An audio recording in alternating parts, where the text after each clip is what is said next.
Hello mga kamaster, ito na tayo, tapos na po tayo mag-massage. Hindi po natin binidyo yung client natin dahil masilan po siya. Nag-antay po tayo ng driver po for now. Sobrang init na po talaga.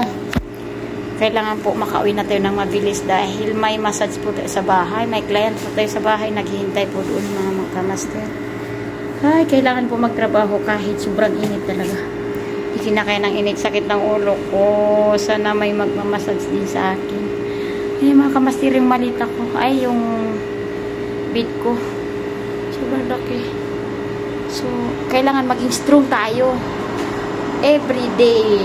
Kailangan laging malakas tayo.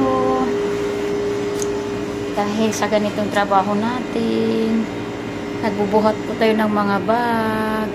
Akala nila sa Pilipinas, ang sarap ng trabaho ng abroad. Lahat ng abroad, mahirap po ang trabaho, mga kamaster. Kahit sobrang hirap ang trabaho, kailangan mo pa rin gawin dahil yun po ang ating inaasahan sa ating sahod. Ay, mga kamaster. Katulad nito, mga kamaster, oh. Yung bid ko, mga kamaster, sa tuwing pupunta ako sa client natin, so kailangan ko dalhin yung bid. Kasi yun po ang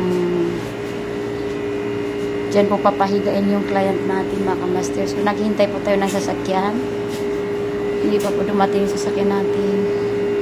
Sobrang init. Ang sakit ng ulo ko talaga. Hindi ko na kaya. Tapos naghihintay pa, mga kamaster, yung client natin.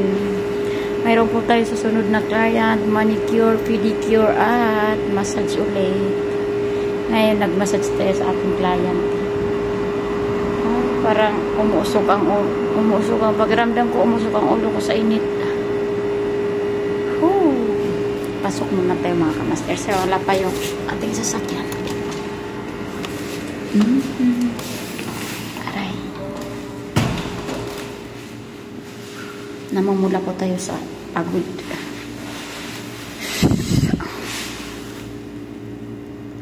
Nakatip po tayo, mga kamaster, sa ating client. Pakita ko sa inyo, mga kamaster, yung tip natin. Binigay niya sa atin. Ito po, mga kamaster, yung tip natin sa ating client. Ayan. Kung makikita niyo, mga kamaster, real po yan. Binigay ng client sa atin. Ibig sabihin, satisfied po siya sa ating massage. Ayan, mga kamaster. 100 po, mga kamaster, ang ating tip sa ating client. Mabait po yung client natin, mga kamaster. Sa tuwing punta ako dito, pag satisfy yan sa massage natin, mga kamaster, magbibigay yan ng tip. Ito po ang tip natin.